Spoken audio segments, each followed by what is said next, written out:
to be exercised as provided for under the law. The right does not provide for questions of destruction of property or committing offenses under the Penal Code or any other offense outside exercising that right.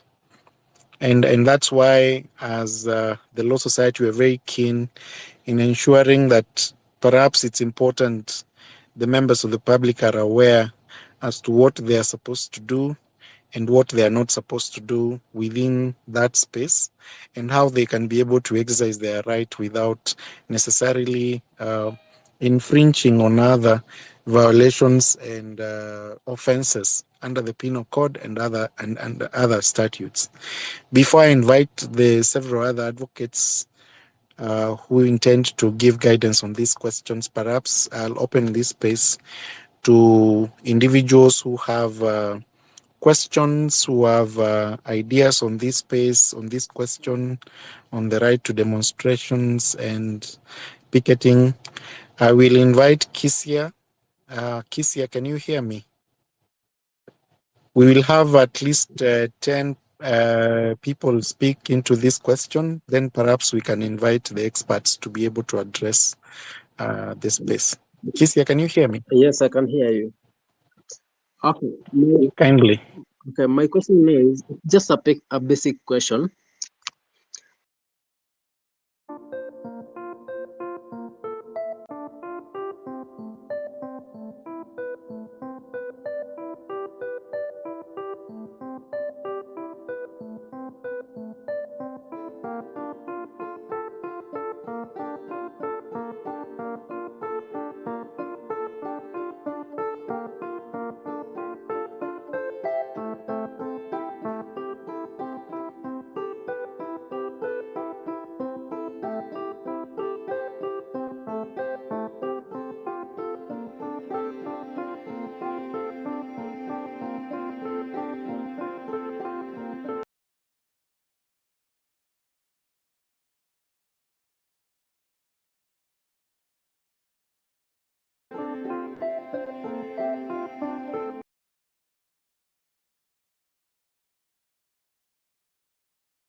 Traffic.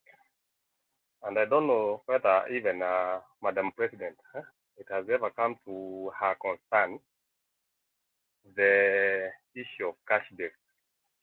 I was trying to take a random check and to see probably how much is held within a week. And I was there, and my concern was probably if an OCS is in a position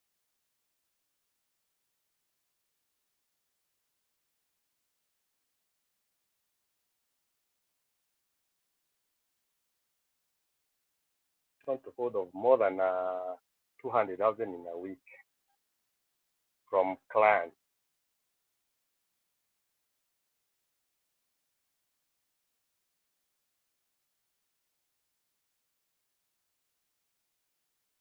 That has been held in the police stations in terms of cash bail.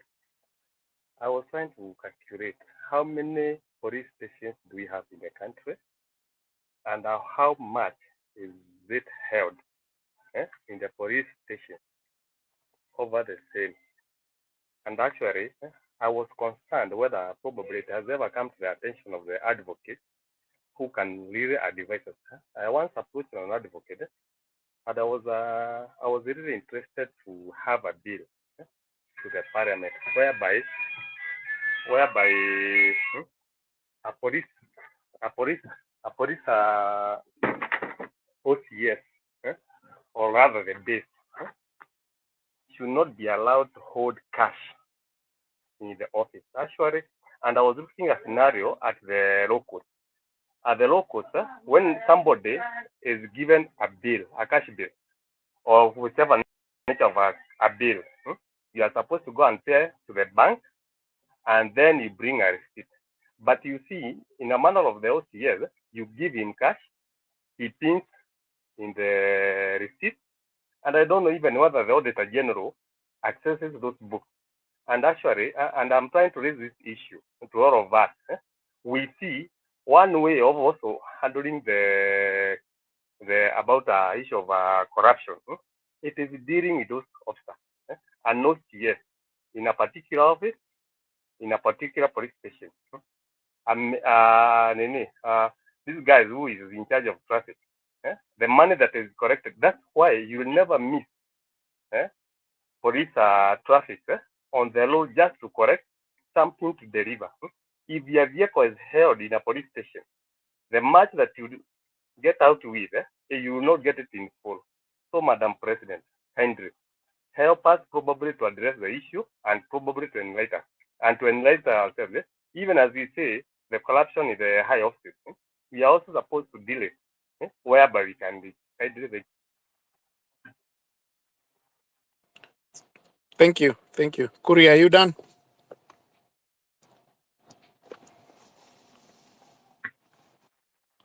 Hello? I'm done. Kuri, I'm done. can you hear me?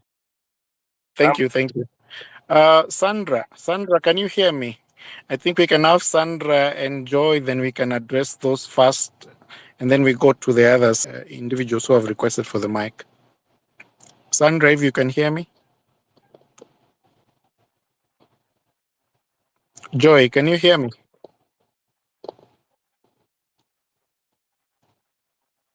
Hassan, Mr. Hassan.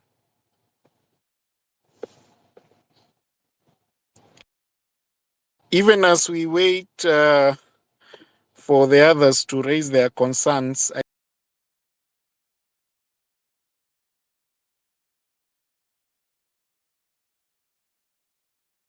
think there are two first issues that have been raised. The first speaker raised the question of how we can reach out to advocates. I want page and the page of the President of the Law Society of Kenya. You will notice that we have posted a toll number. That toll number provides you with contacts with the Law Society of Kenya to report any case of arrest that touches on the demonstrations, that touches on Article 37. It's very important to know that as a society, we are monitoring and will continue to monitor because it's our duty under the Law Society Act, Section 4, to monitor any atrocities, any unconstitutionalities that are orchestrated on the members of the public. And that's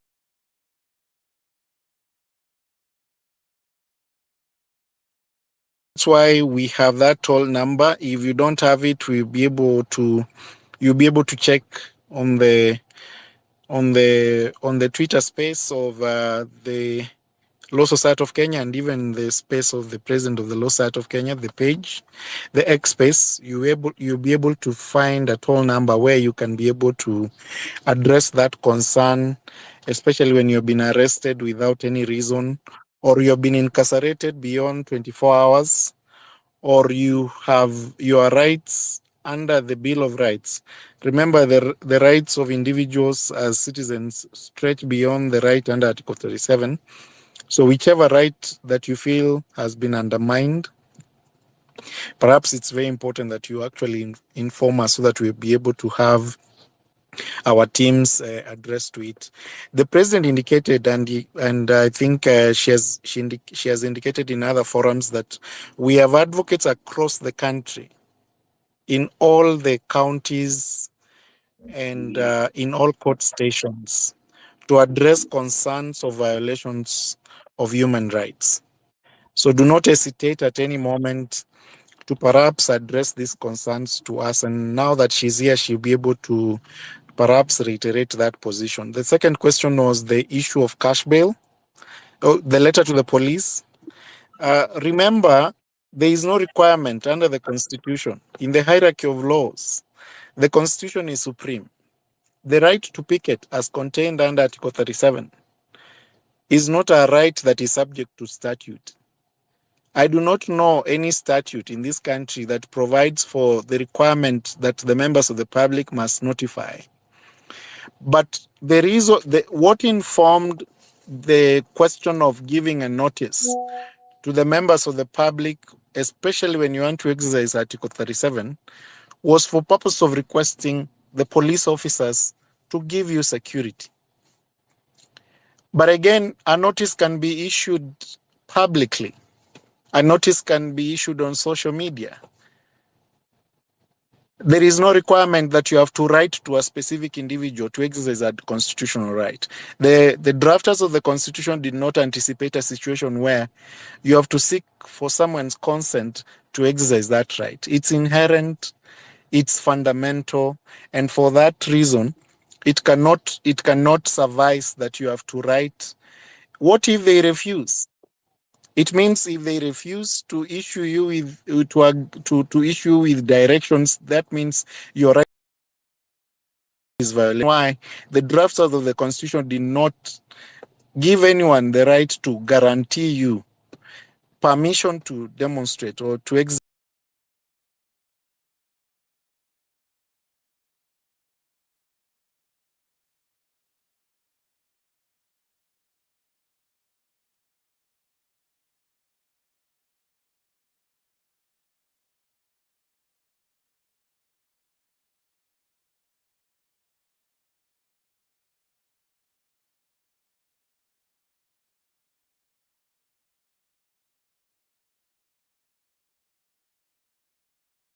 your rights under Article 37.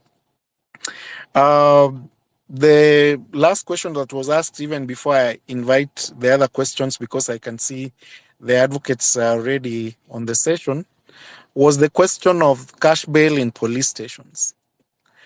I want to ask you to look at bail and bond policy directions. These are documents that are available online. The bail and bond policy directions as to on the question of police officers giving you cash bail are available. And those policy directions provide a range of approaches. A police officer is supposed to give reasonable bail, just the same way when you've been presented in court. But remember, when you are at the police station, you are an arrested person. When you are in court, you are an accused person.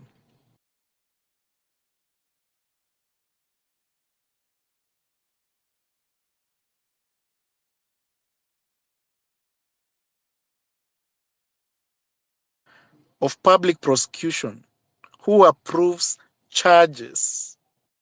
Any charge, any criminal charge is approved by the by the Director of Public Prosecutions. And even before they approve, they have a policy on plea taking. They have to look at the case, they have to look at the facts, they have to consider the evidence before they approve a charge for any offense. Those are laws within our country that actually regulate prosecution of such cases. And so when you have been arrested in a police station, you are just an accused person. You have not been charged with any offense. Because if you are to be charged before a court of law, by the time you are presented before that court, the Director of Public Prosecution must have approved that charge, must have looked at the evidence presented. And there are so many cases to that effect. And it's very important to note that our police officers do that duty of investigating and presenting the evidence before the Director of Public Prosecution. But since we are deliberately speaking on the question of arbitrary arrests, if you think you have been arbitrarily arrested and you have been denied bail, then that is where, of course, the policy on cash and bond at the police station come in place. The police officers are under that policy, have been given powers to release you on a free bond and issue you with directions to appear there, depending on the charge. They also have discretion to give you a certain amount that is reasonable. The word is reasonable, that you are able to come back. Of course, there are serious cases, serious offenses where they will decide to hold you until the following day and present you in a court of law. And in a court of law, they request for more time through a miscellaneous application to have you present to continue the investigation while they are holding you. But remember, that power to hold you beyond 24 hours is power that is given to the court. It's not given at the police station. They have no mandate. They have no powers to hold you beyond 24 hours. But they have power to hold you within 24 hours. Beyond that period, then it becomes an unconstitutional incarceration.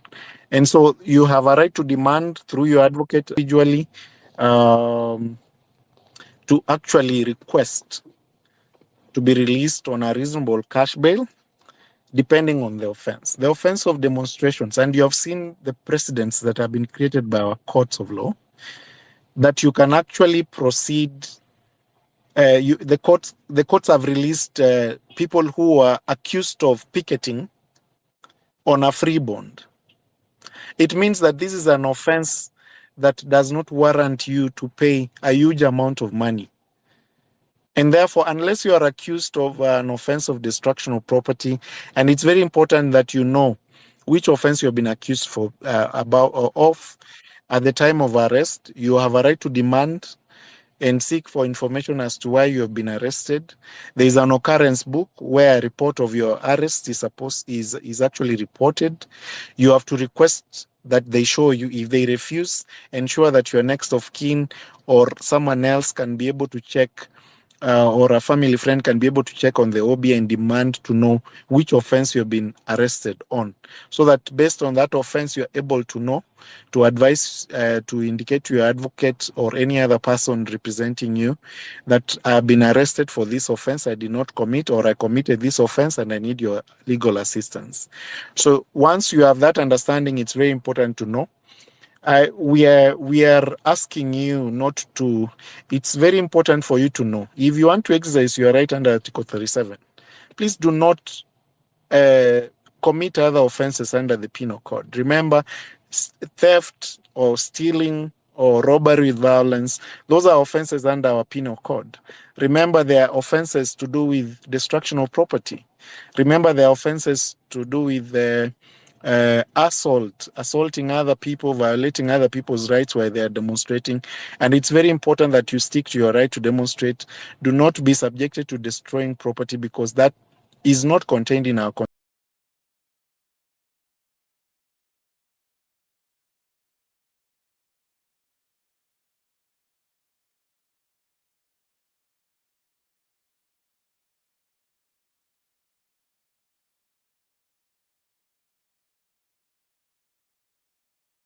Constitution, because that becomes an offense under the Penal Code, and you'll be charged for that offense. And if indeed it's true that you committed that offense, it's very important that, of course, the court will know that you did not participate. And of course, the threshold in criminal cases is beyond reasonable doubt. If the prosecution is able to prove that you committed that offense, then you will suffer the punishments. But it's very important that you subject yourself as per the provisions of Article 37. Do not go beyond the violation, the provisions of the Constitution in demonstrating. And picketing does not involve those other things. And therefore, that is why we are very specific as to the exercise of that right going forward. I can see several advocates. I can see PLO. I can see Wakili Steve. Perhaps if you can allow me to ask, to allow the other members to ask questions so that you can be able to address them. If you can confirm kindly, Steve and PLO, that you can hear me. You have the microphones.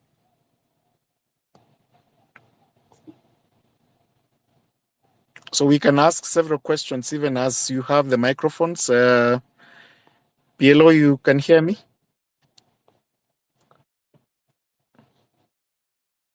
Steve, any of you?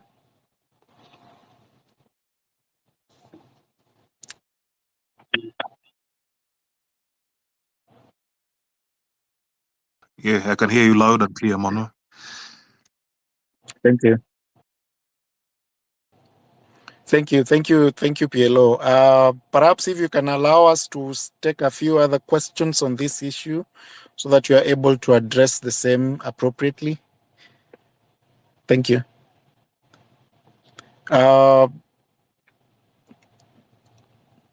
We have Kevo. Kevo, are you still there? Kevo Kevi or Joy?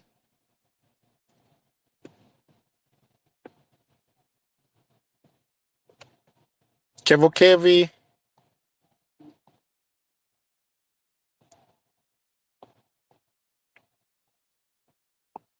Can you guys hear me?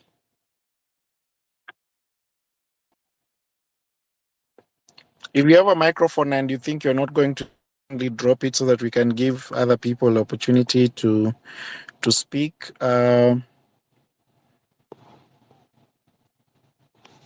Lekishon, can you hear me?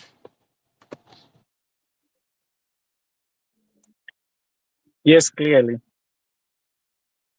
Question is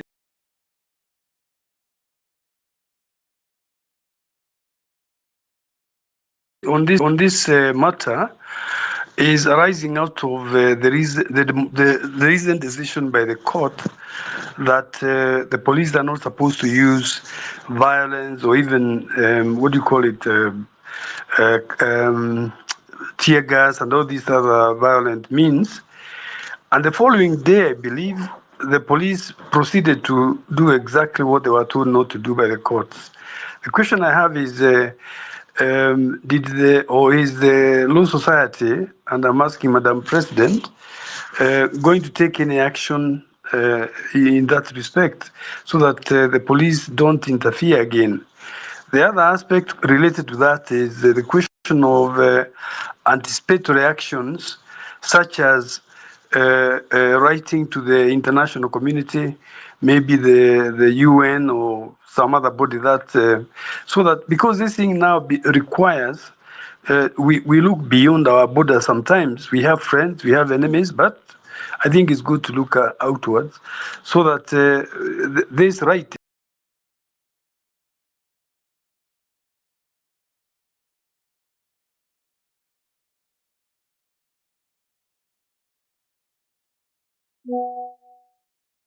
is protected.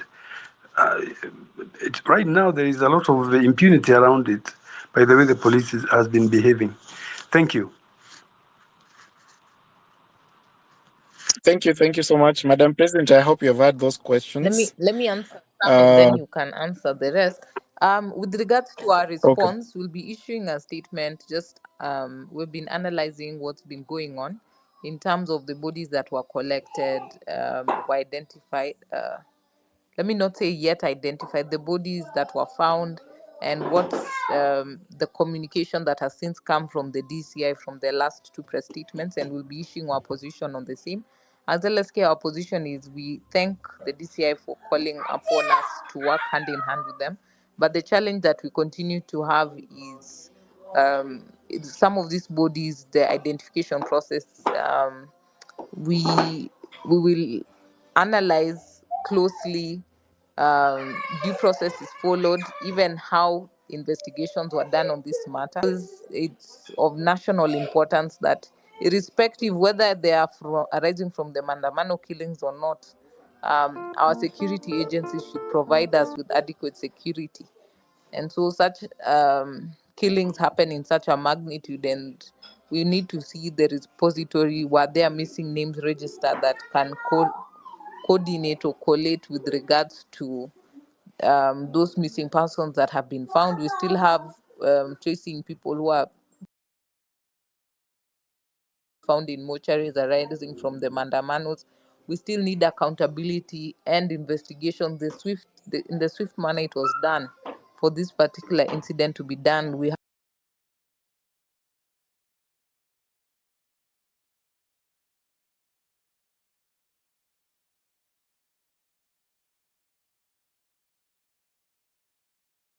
have police officers that have been identified that are still on the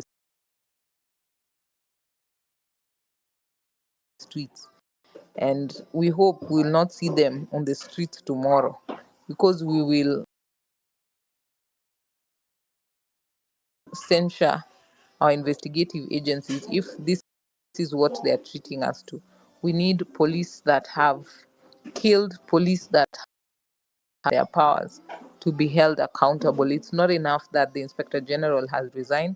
That responsibility, but we also want those individual police officers that have abused their powers, that have killed, to be held accountable. Let them answer before a court of law.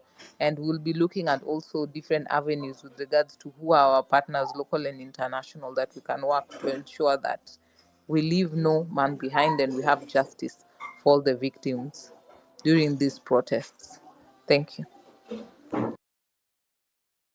Thank you, Madam President.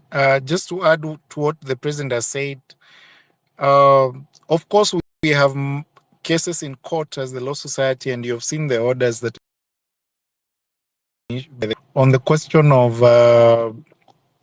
the abuses committed by the police officers.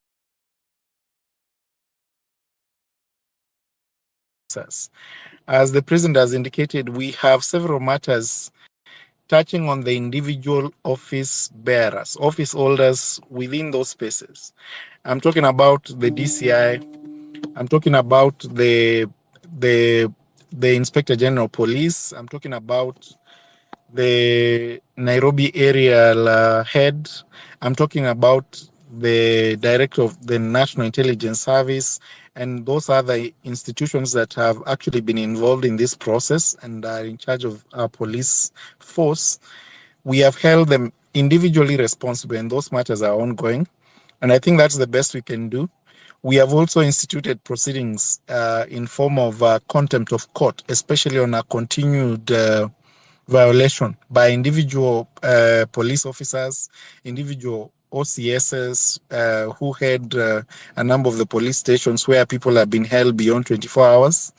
And those cases are ongoing. I believe as the Law Society will ensure that the individuals who violated these rights of the members of the public are able to be brought to book, and they are able to take up the responsibility for those violations. Before I bring in PLO on the questions, kindly, Perhaps, yes. You haven't. I don't think Madam has answered I'm happy with the question, the way she has answered the first part. But the second part of my question was the idea of escalating to international bodies that can help us, whether it is after the fact or whatever. It's good to bring it up to international level, to the relevant bodies under the UN and so forth. So we are able to they are able to help us deal with the criminal aspect of the way the police are handling this matter. Thank you, Madam President. Are you there? If you can be able to take that. We are working on modalities, yes, because we know there are the special rapporteurs that also deal with the same. And so some have reached out, and so we'll be preparing our reports and sharing so that they can also do their own independent investigations. But I can assure you the different agencies are already monitoring what is happening. So some have shared their views and their concerns, and that's why we are trying as much as possible to also work with the different agencies so that we have one front with regards to how we are dealing with these matters. But yes, some have reached out already. The scenario is in the country. Thank you, Madam. Thank you. Thank you. ARN, I hope your question has already been answered. I want to invite Daniel. Daniel, can you hear me? Yes, I'm hearing you. Good evening. Kindly proceed. Yes, Good evening. I have two questions, and my first question is this: I was asking about as tomorrow we are protesting tomorrow. We know you have some politicians who are planning to disrupt our protest so that they may look ugly. What are the steps or measures you as law society of Kenya have taken to avoid that case? And another question. This question I wanted to ask for many days, but today I think it is the right time to ask because I see Dr. Miguna Miguna here. There was an issue that was raised by Miguna Miguna on Twitter concerning the killings that happened in Githurai. And he challenged the Law Society of Kenya and other agencies about investigation, you to take out investigation, and even said that many people were killed, almost 400 people, and they were cremated in Kahawa barracks. Can we get that clarification? And if it may be, you may invite Dr. Miguna Miguna to give us clarification because that question has been eating me for many days. Thank you for that question. I will take two more. Perhaps then I can allow Madam President to address the same and the advocates on this session. Hello, can I go on? Yes, thank you. Who's speaking? Kevin speaking. Please proceed. Thank you for the opportunity. Mine is simple and straight. We witnessed abductions going on, and we talked about it, but it seems there's no action being taken. Recently, I've seen a clip, somebody being abducted with the police who are in civilian attires, and some are guarding them in uniform. What is the Law Society doing to curb this? Because I see we keep talking and then there's no action. Like, I mean, we're not a banana republic. Thank you.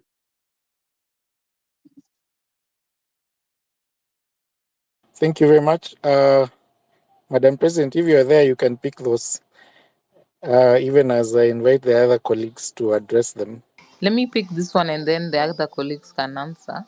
Now, with regards to what we are doing, we picked up that complaint and we had moved the court with regards to some of these complaints, but also we'll seek to move the court further in terms of issuing declaratory orders with regards to what is happening. Because we have sought habeas corpus, but unless we're able to identify the name of that individual, then we can seek for the court to demand he be produced before a court of law and either is charged or released. The other option would be to seek for a declaratory orders for the courts to pronounce themselves, particularly on the kind of abductions that are taking place in this country. Thank you, Madam President. To add on what you have said, I think the High Court issued orders that were open-ended, and this is very important for the members of the public to understand. This was not; these orders are not limited to the initial habeas corpus and the initial abduction petition that the Law Society did. It's very important to note that the Law Society did habeas corpus application. A habeas corpus is a production of the individuals who have been disappeared, who are not able to be found in police stations, but who the members of the public know were actually abducted by police officers. And in those several suits that we filed in petitions that we filed in court, in one of them, Honorable Justice Mugambi directed that the individuals who were arrested at the time they were 13, any other future arrests. So the order was open-ended to include any future arrests, that the police officers must do their duty. Remember, the Constitution provides for these things. This is not new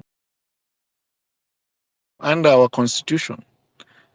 The Constitution provides that if you have been arrested, you have to be informed of what you are arrested for, and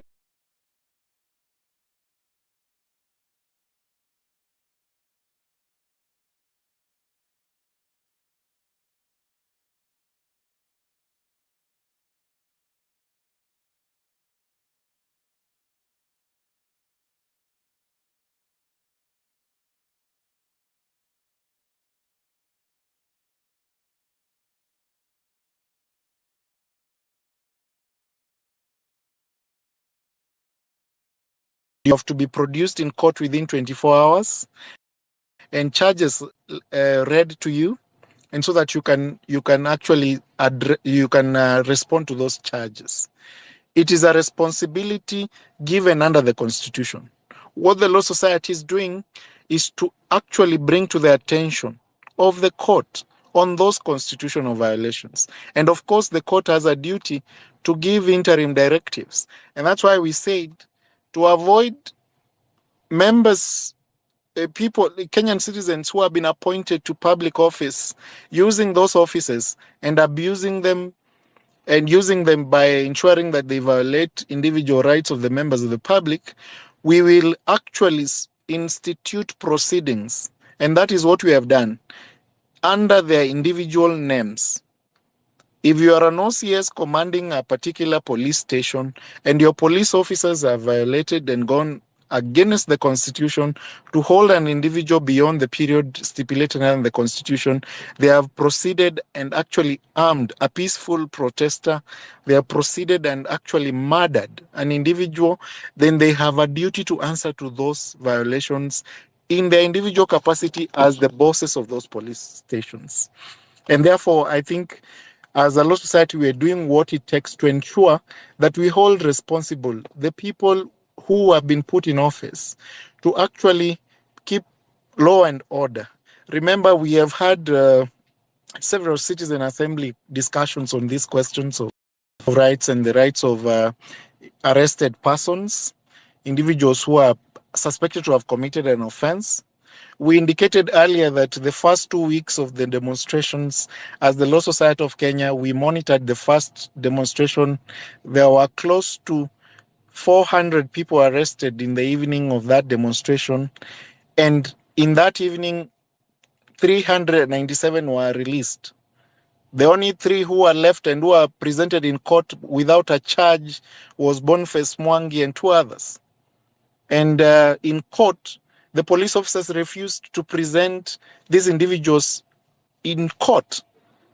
And we found out later on that the DPP refused to charge. Why? Because the evidence presented by the police officers did not meet the threshold to institute a suit. And remember, some of these cases are the ones that actually bring the backlog within our courts. You bring a frivolous case just for the sake of it to charge someone in court. You actually clog the court with frivolous cases which are actually bound to be dismissed. Then we blame the court for the backlog. And I think I appreciate the fact that the DPP looks into these cases case by case and actually determines which one should go to court. And therefore, we had the Boniface Mwangi and the 2 others released at the parking lot in court without a charge. Subsequent to that, we've been following on those arrests that have been in place. And I think it's very important that we hold the individuals who hold these offices responsible.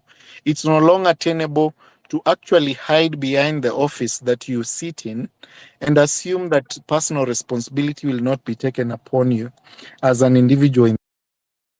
I will invite PLO perhaps to address the other questions that have been asked. I think there's a question about, I think the president has addressed the question of Miguna and the investigations and Kahawa Barracks. Kevin asked a question on the question on witnesses and abductions and police officers actually using plain clothes and use it without identifying themselves, arresting individuals. Kindly, PLO, if you can hear me, if you can proceed. Thank you. Thank you, my friend and learned colleague Manuel. Well, once again, welcome on board to all patriots who are here listening to, into the space. And I've been listening to a couple of questions, save for the one that you've raised, Manuel. There's this particular question on the use of tear gas, the water cannons.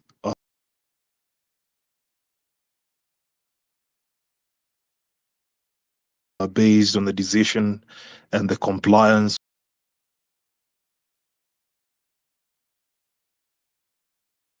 with this particular directive. So I think I will answer them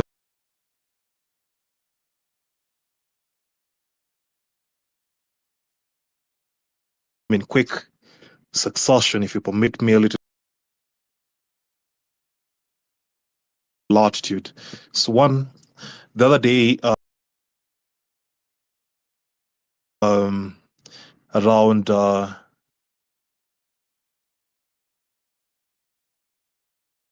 should be towards the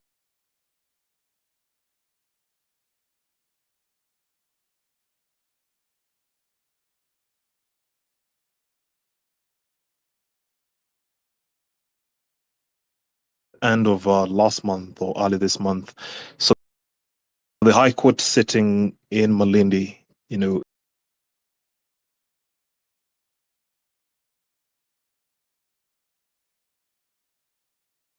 issued temporary orders stopping security agencies, and that would mean the National Police Service and any security agency incidental thereto from using water cannons against protesters, from using tear gas against protesters, or just persons, who are persons we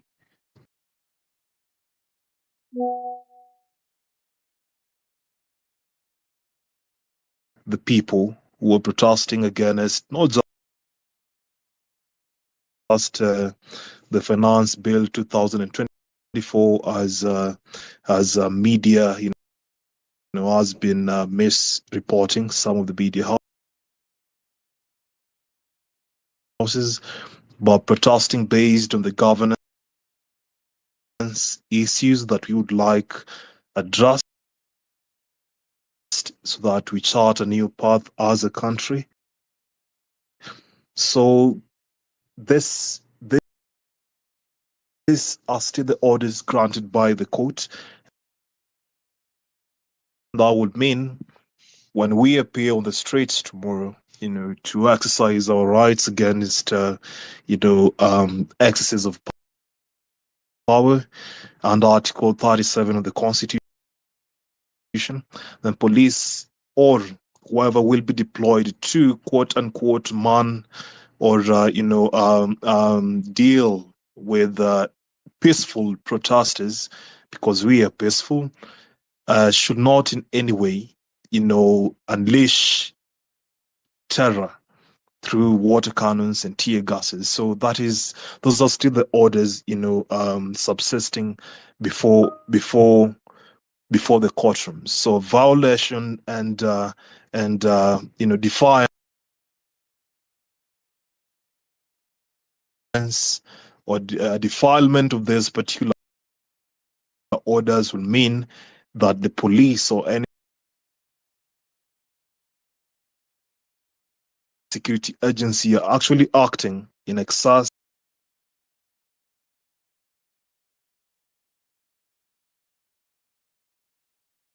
in contempt of court orders, and of course that would consequently warrant further actions against those who perpetrate such terror on the protesters and those who assemble technically to do that which they're required to do under, of course, the precincts of the law.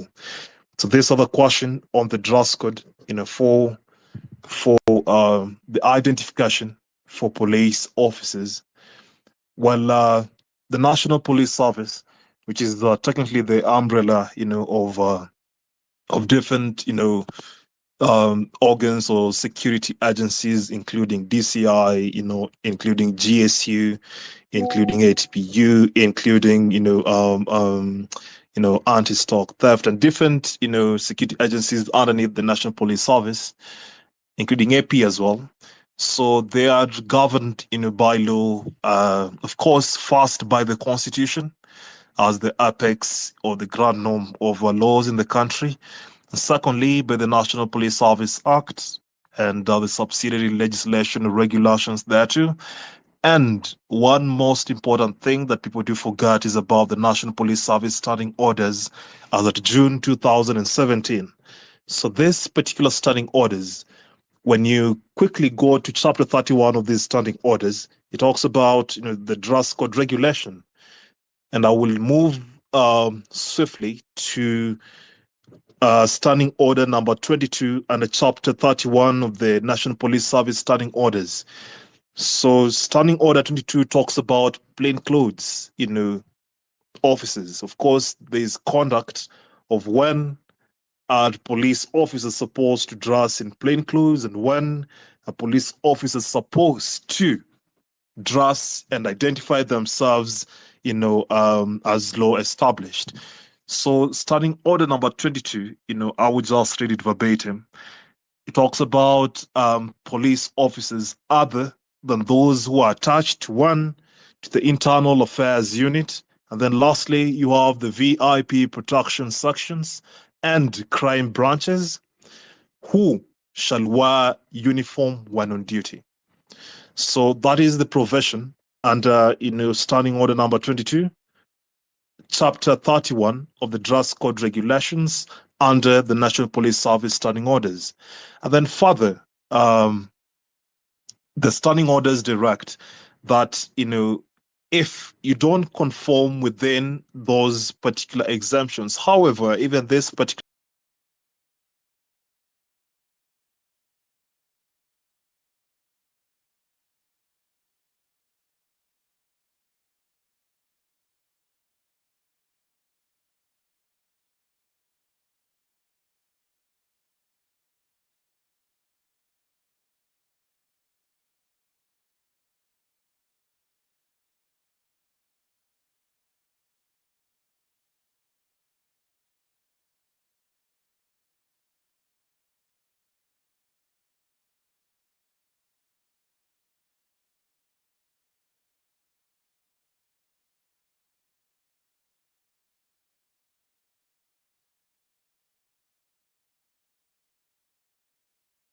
exemptions require special circumstances, and nowhere would Article 37 fit even officers from DCI or officers from Internal Affairs Unit, and VIP protection into a peaceful protest.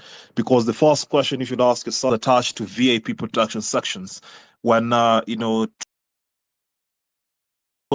the and sad demise of Rex Kanyeki, may his soul rest in eternal comfort. The officer who apparently, was alleged to have, shot him, it was alleged he works at the office of the president. So why would the office, I would assume based on standing order number 22, works for the VIP protection, or maybe not, because when you look at OP and departments require different manning. Of course, there are officers who may be working at the office of the president around the house, but they just man either the main gates or the doors that lead to the offices of different persons who work at that particular building. So why would police officers within the VIP protection unit, within the internal affairs unit? So the bottom line here is that identification of police officers should be at all times, either if you don't have, your badge or ID or your service number, which is normally displayed, at the left, subscript of the respective officer, then you are only in defiance of the law. So this has been happening time without numbers, and I think most of you, if not all of you, have seen this maroon or red type of double cabin with persons who mask themselves up. So